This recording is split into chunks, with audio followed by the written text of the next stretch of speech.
Hello दोस्तों, स्वागत है आपका आपके अपने यूट्यूब चैनल चित्र इंस्टीट्यूशन में। दोस्तों, आज का वीडियो बहुत ही ज़्यादा इंपॉर्टेंट होने वाला है क्योंकि आज हम बात करेंगे शादी से रिलेटेड इंग्लिश सेंटेंसेस की। तो दोस्तों, इससे पहले कि मैं वीडियो स्टार्ट करूं, प्लीज़ आप इस चैनल को सब्सक्राइब करके बेल आइकन प्रेस कर दीजिए ताकि आने वाली वीडियोज़ का नोटिफिकेशन सबसे पहले आपको मिलता रहे। तो दोस्तों, मान लीजिए आप सिंगल हैं और आप शादी के लिए एक्साइटेड हैं। तो मान लीजिए आपके लिए कोई रिश्ता आया है, तो आप किसी से कहना चाहते हो मेरे लिए एक रिश्ता आया है, मेरे लिए एक रिश्ता आया है। तो आप इसे इंग्लिश में कह सकते हो there is a marriage proposal for me, there is a marriage proposal for me. वहीं मान लीजिए आपकी शादी अब फिक्स हो गई हो और आप किसी से कहना चाहते हो मेरी शादी फिक्स हो गई, मेरी शादी फिक्स हो गई।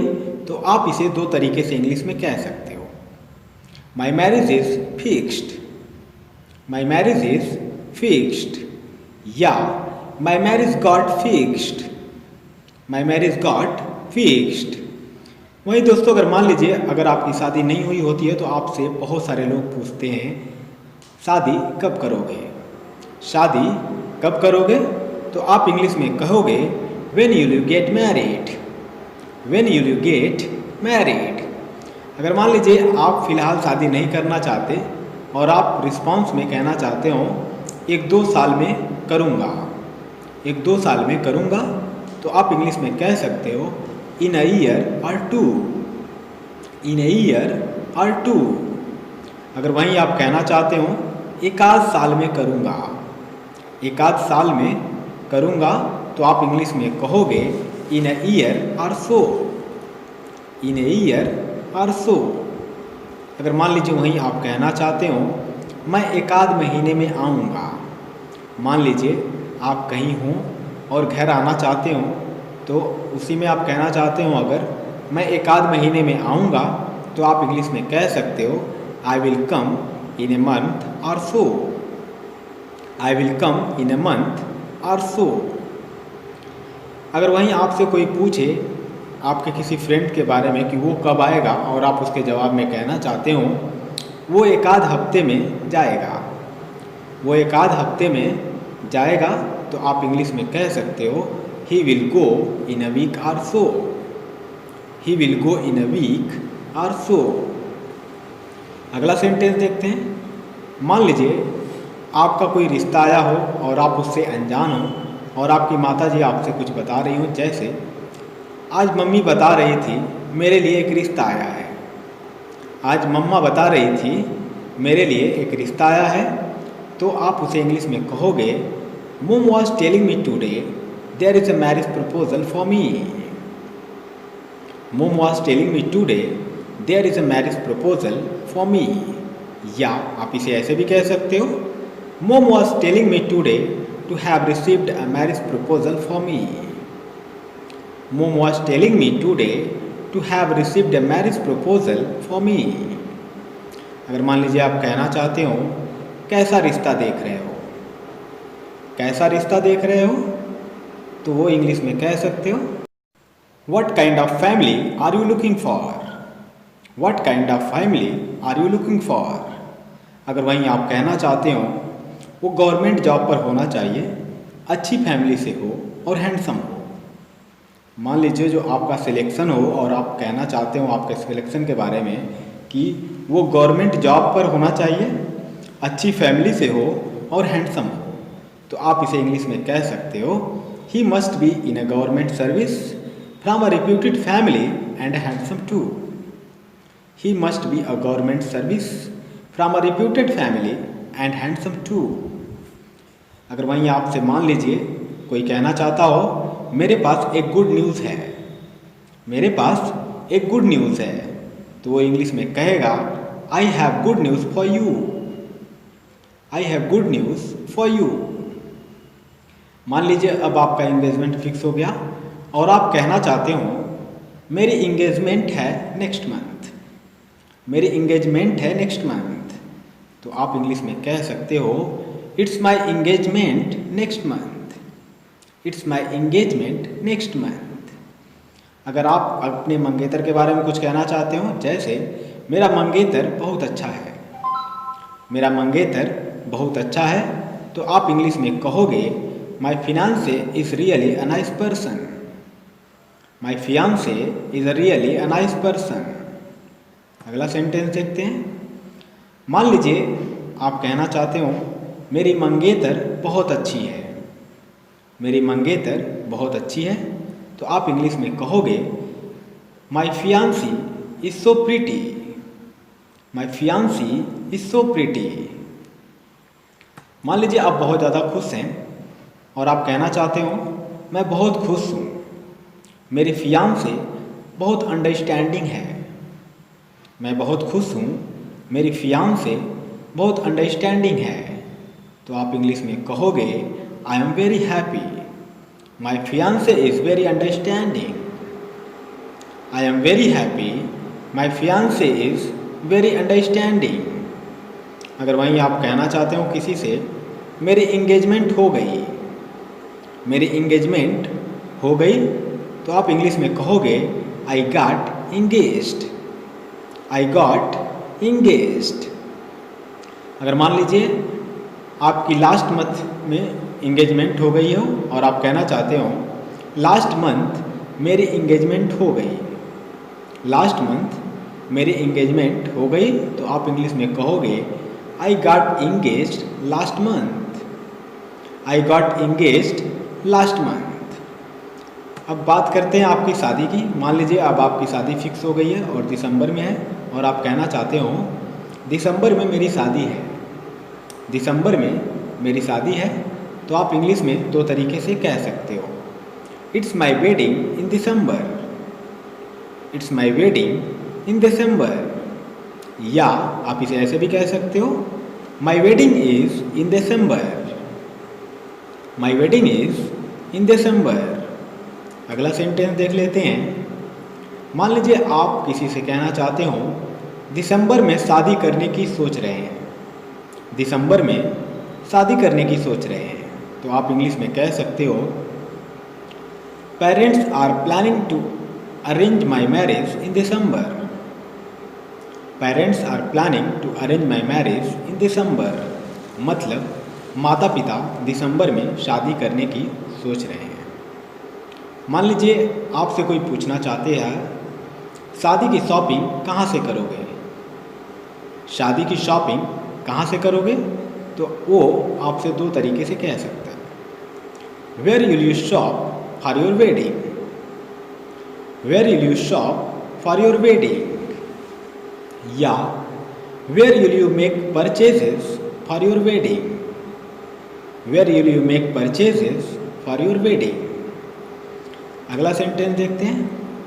मान लीजिए आप अपनी शादी में शेरवानी पहनना चाहते हो, तो मान लीजिए आप अपने किसी फ्रेंड से पूछते हो कि क्या शेरवानी अच्छा लगेगा या नहीं लगेगा इसके बारे में, तो मान लीजिए आप कहना चाहते हो आप शेरवानी पहनना आप पर बहुत अच्छी लगेगी। आप शेरवानी पहनना, आप शेरवानी पहनना आप पर बहुत अच्छी लगेगी, तो आप इसे इंग्लिश में दो तरीके से कह सकते हो। Please wear sherwani, it will look good on you.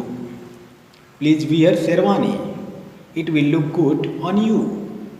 या आप इसे ऐसे भी कह सकते हो please wear sherwani, you will look good in that. Please wear sherwani, you will look good in that.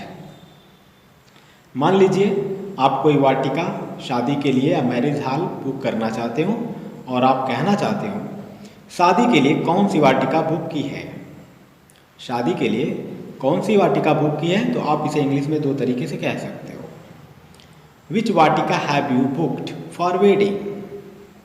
Which vatika have you booked for wedding. या आप इसे ऐसे भी कह सकते हो which vatika is booked for wedding.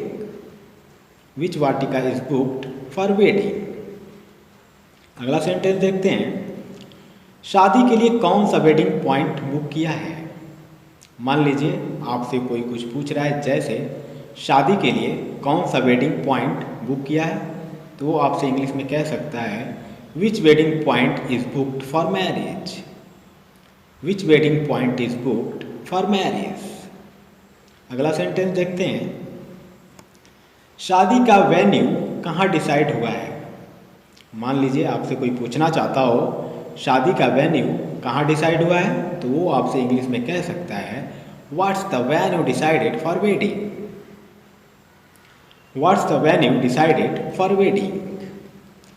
अब शादी हो रही है तो जाहिर सी बात है कि कार्ड प्रिंटिंग करानी ही पड़ेगी।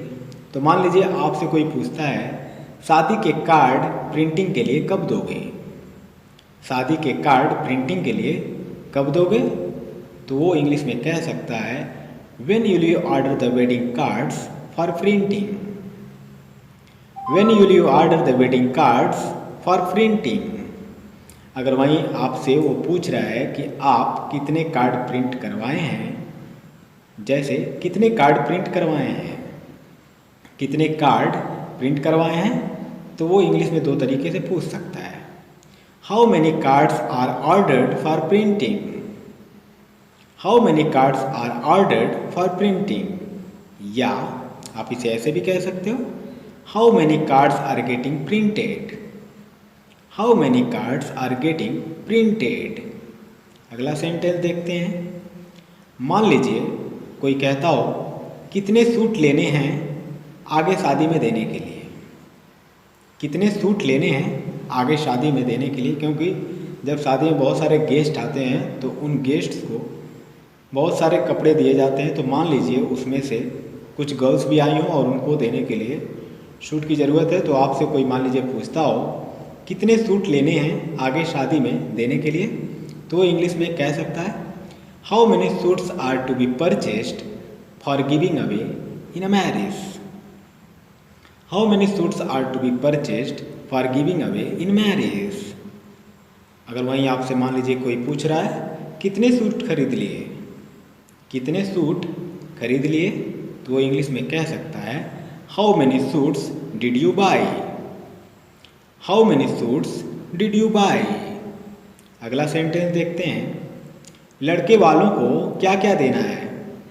मान लीजिए शादी विवाह का टाइम होता है तो लड़के वालों का बहुत सारा डिमांड होता है, और डिमांड नहीं भी होता है तो लड़कियों वाले अपने तरफ से लड़कियों को बहुत सारे पैसे रुपए जो भी हों देते हैं। तो मान लीजिए आपसे कोई पूछता है लड़के वालों को क्या क्या देना है, तो वो इंग्लिश में कह सकता है what all is to be given to the groom's family.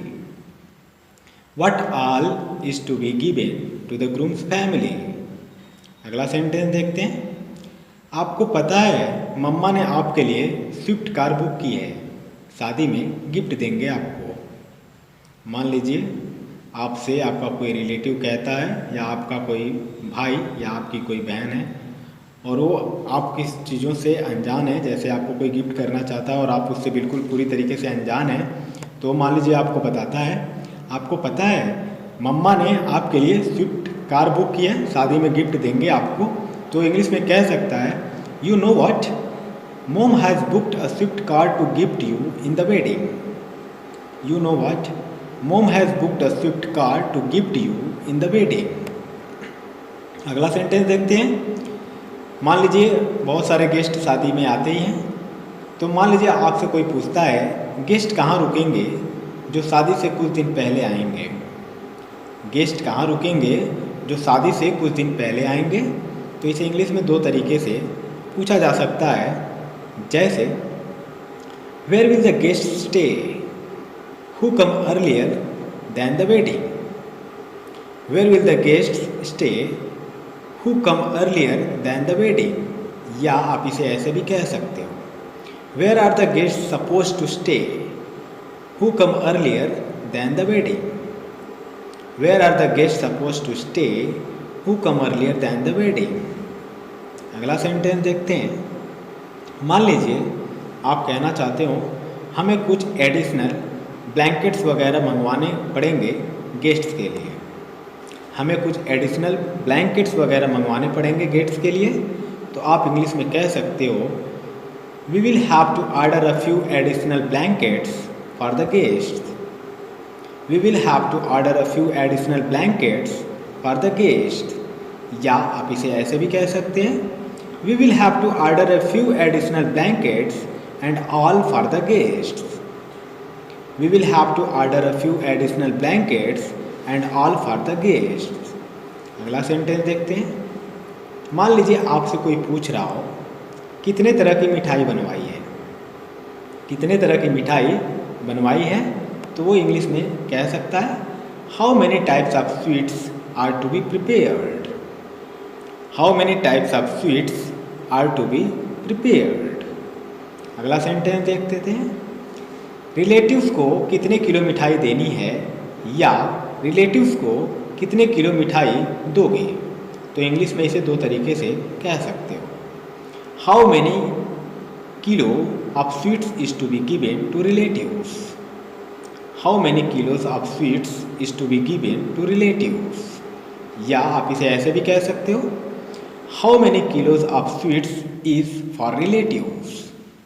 How many kilos of sweets is for relatives. अगला सेंटेंस देखते हैं। मान लीजिए आप कहना चाहते हो मेरा जो फियांसे है उसे तू भी बहुत अच्छे से जानता है, तो पहले उससे मिल चुका है। मान लीजिए आप किसी अपने फ्रेंड से अपने फियांसे के बारे में बात करते हुए कहते हैं मेरा जो फियांसे है उसे तू भी बहुत अच्छे से जानता है, तो पहले उससे मिल चुका है, तो आप इंग्लिश में कहोगे even you know my fiance very well, you have already met him. Even you know my fiance very well, you have already met him. अगला सेंटेंस देखते हैं। मैंने अपनी शादी के लिए ये वाला पार्लर बुक किया है। मान लीजिए आपने अपने शादी के लिए कोई पार्लर बुक किया हो और आप कहना चाहते हो किसी को दिखाकर कि मैंने अपनी शादी के लिए ये वाला पार्लर बुक किया, तो आप इंग्लिश में कहोगे I have booked this parlour for my wedding. यानी कि मैंने अपनी शादी के लिए ये वाला पार्लर बुक किया। I have booked this parlour for my wedding. अगला सेंटेंस देखते हैं। अगर वहीं आप कहना चाहते हो मैंने अपनी शादी के लिए ये वाला बुक किया है। मान लीजिए आप कहना चाहते हो मैंने अपनी शादी के लिए ये वाला बुक किया है, तो आप इंग्लिश में कहोगे I have booked this one for my wedding. I have booked this one for my wedding. अगर वहीं आपसे मान लीजिए कोई पूछना चाहता है पार्लर के प्राइस के बारे में, और वो आपसे पूछना चाहता है पार्लर वाली कितने रुपए लेगी, पार्लर वाली कितने रुपए लेगी, तो वो इंग्लिश में कहेगा how much will the parlour lady charge. How much will the parlour lady charge. अगर वहीं आप चार्ज के बारे में बताना चाहते हो और आप कहना चाहते हो 3000 बोल रही थी, 3000 बोल रही थी, तो आप इंग्लिश में कहोगे she was saying 3000। She was saying 3000। अगर मान लीजिए आप किसी से कहना चाहते हो मेरी शादी है तुझे आना ही पड़ेगा, मेरी शादी है तुझे आना ही पड़ेगा, तो आप इंग्लिश में कह सकते हो it's my marriage you will have to come. It's my marriage you will have to come. अगर वहीं आप शादी को लेकर बहुत ज़्यादा नर्वस हैं और आप किसी से कहना चाहते हो मैं बहुत नर्वस हूँ अपनी शादी को लेकर, मैं बहुत नर्वस हूँ अपनी शादी को लेकर, तो आप इसे दो तरीके से कह सकते हो I am so nervous about getting married. I am so nervous about getting married. या आप इसे ऐसे भी कह सकते हो I am feeling so nervous about getting married. I am feeling so nervous about getting married. अगर मान लीजिए वहीं आप अपनी शादी को लेकर बहुत ज़्यादा एक्साइटेड हैं और आप कहना चाहते हो मैं बहुत एक्साइटेड हूँ अपनी शादी को लेकर, मैं बहुत एक्साइटेड हूँ अपनी शादी को लेकर, तो आप इंग्लिश में इसे दो तरीके से कह सकते हो I am so excited about getting married. I am so excited about getting married. या आप इसे ऐसे भी कह सकते हो I am feeling so excited about getting married. I am feeling so excited about getting married. एक बार और इसे देख लीजिए I am feeling so excited about getting married. अगला सेंटेंस देखते हैं। जैसे जैसे डेट पास आ रही है बहुत नर्वसनेस फील हो रही है। भाई शादी की बात और जैसे जैसे डेट आगे बढ़ती जाती है, मतलब कि बहुत ज़्यादा पास आती जाती है, वैसे वैसे एक्साइटमेंट बढ़ती जाती है, नर्वसनेस बढ़ती जाती है। तो मान लीजिए आप कहते हैं जैसे जैसे डेट पास आ रही है बहुत नर्वसनेस फील हो रही है, तो आप इंग्लिश में कह सकते हो I am getting so nervous as the date is approaching near.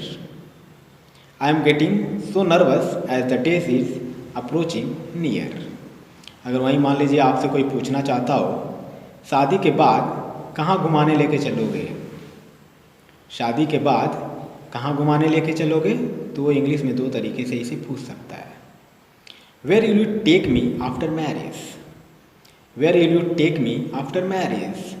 या वो इसे इस तरीके से भी पूछ सकता है where will you take me on honeymoon after marriage, where will you take me on honeymoon after marriage.